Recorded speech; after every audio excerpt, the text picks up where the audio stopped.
Le point sur l'incendie du gymnase Vilaine, création à Vigneux et pour la rentrée de la première école musulmane essonnienne, spéciale législative avec un coup de projecteur sur la première circonscription et dans la 8e, le candidat de Cannabis sans frontières aura 91 secondes pour convaincre. Développement, Patrice Arditi.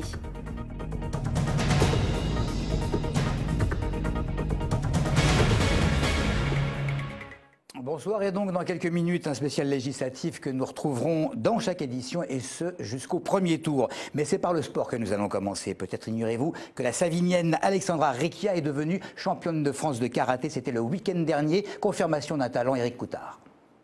En moins de 50 kilos chez les dames, la Savinienne Alexandra Recchia était la grande favorite pour le titre. Médaillée de bronze lors des derniers championnats d'Europe de Tenerife en Espagne, l'Essonnienne devait valider son ticket pour les championnats du monde de Paris. Alexandra Recchia va dominer outrageusement ses adversaires en s'imposant à chaque tour très largement pour se qualifier pour la finale des championnats de France. La confirmation d'un grand talent. C'est à moi de me mettre à mon meilleur niveau, de ne pas me mettre trop de pression parce que dès que je suis tendue, j'ai du mal un peu à délier, à lâcher.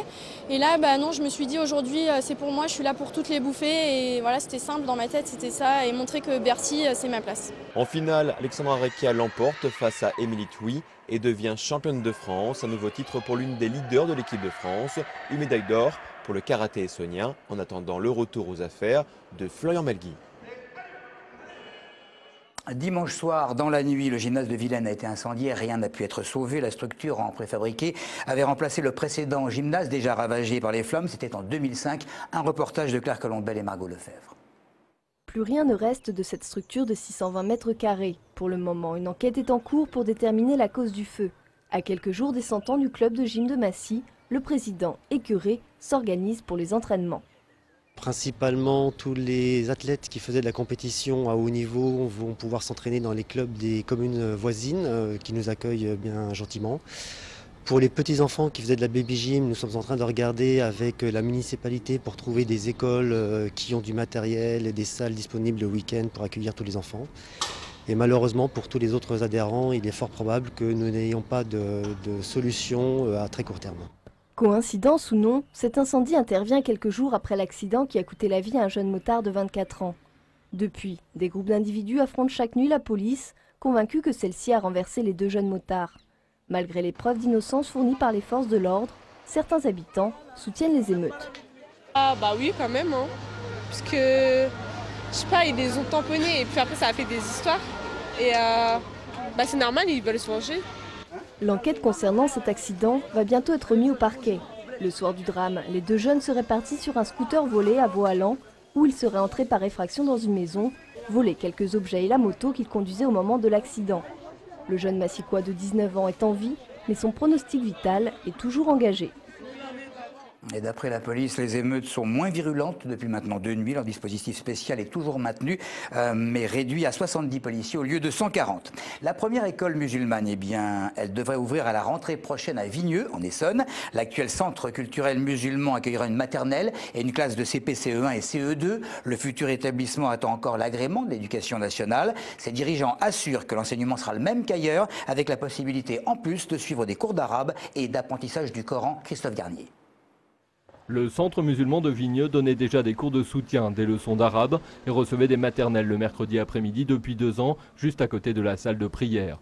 En septembre prochain, il pourrait bien accueillir des petites, moyennes et grandes sections et une classe de CP, CE1, CE2 d'une vingtaine d'enfants. Le personnel est en cours de recrutement et le futur établissement attend encore l'agrément de l'Éducation nationale. Mais d'après ses dirigeants, l'enseignement qui y sera prodigué sera le même qu'ailleurs.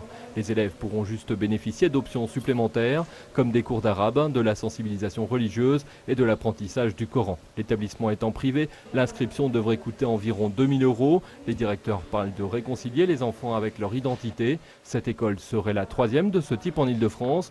2 autres projets sont en cours en Essonne, l'un à Corbeil, l'autre à Évry. Le premier tour des législatives, c'est le 10 juin. Téléson a prévu une grande soirée en direct de la préfecture du département en partenariat avec le Républicain et Essonne Info, soirée au cours de laquelle nos équipes sur le terrain nous apporteront toutes sortes d'informations et où nous recevrons en direct toutes les personnalités élues ou en ballottage. En attendant, chaque soir, nous donnerons un coup de projecteur sur une circonscription et puis nous donnerons la parole à un candidat hors des grands partis ou mouvements. Nous commençons avec Lionel Roudot sur la première circonscription de l'Essonne.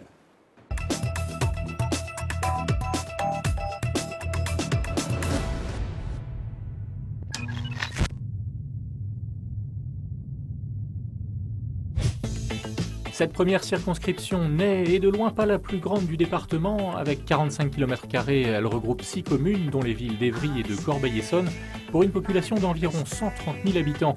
Les 10 et 17 juin prochains, les électeurs de cette première circonscription vont devoir désigner leurs futurs représentants à l'Assemblée nationale parmi 14 candidats et candidates. Le député PS sortant se nomme Manuel Valls, élu au second tour en 2007. Il s'était alors facilement imposé avec plus de 60% des suffrages face à Cristela de Oliveira, représentante de l'UMP et adjointe au maire de Corbeil, qui rempile elle aussi pour ce nouveau scrutin 2012. Après avoir été candidat à la primaire socialiste puis directeur de la communication de François Hollande durant les présidentielles, Manuel Valls vise désormais un 3e mandat de député. En tant que ministre de l'Intérieur du gouvernement Ayrault, il se devra donc de l'emporter pour pouvoir conserver sa récente affectation Place Beauvau. Conformément aux nouvelles règles de non-cumul des mandats instaurées au sein du PS, Manuel Valls quittera sa mairie d'Évry le 3 juin prochain et en cas de victoire à ces législatives, il devra céder sa place à son suppléant Carlos da Silva pour cette première circonscription. Une première circonscription restée fidèle à la gauche depuis 1988 et que la droite voudrait reconquérir, même si elle ne sera sans doute pas la plus évidente à faire basculer les 10 et 17 juin prochains. Pour ne rien rater, vous pourrez suivre tous les résultats du premier tour de ces législatives dimanche 10 juin dès 19h30 et en direct sur Téléson. Avant cela et aujourd'hui, c'est Farid Gueye-Wesh qui dispose de 91 secondes pour convaincre dans la 8e circonscription, celle de Nicolas Dupont-Aignan.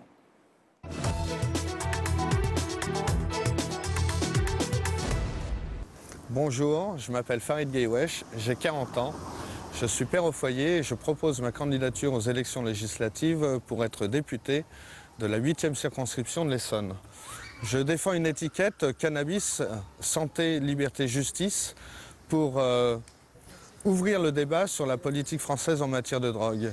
Pour en finir avec cette prohibition inepte qui est, on l'a vu aujourd'hui dans la réalité, totalement inefficace et au contraire qui suscite beaucoup plus de problèmes et de conséquences délétères telles qu'on peut l'observer dans certains quartiers où la violence est quelque part un fait quotidien, dû en particulier à ce statut des stupéfiants et du cannabis en particulier. Alors, je propose cette candidature pour réviser cette politique en matière de drogue, mais au-delà de ça, sur le site farid2012.org, vous trouverez d'autres propositions, notamment pour l'instauration d'un revenu universel citoyen, également pour évoquer le dossier énergétique, la sortie du nucléaire. Et toutes ces propositions, donc, vous les retrouverez sur le site et je vous invite à venir participer, à élaborer au travers d'un cahier de doléances vos propositions pour que ça change vraiment. Voilà, votez cannabis, santé, liberté, justice le 10 juin et faites entendre votre voix anti-prohibitionniste. Voilà, demain, un autre candidat et un autre coup de projecteur sur une autre circonscription. Merci de votre fidélité à Téléson.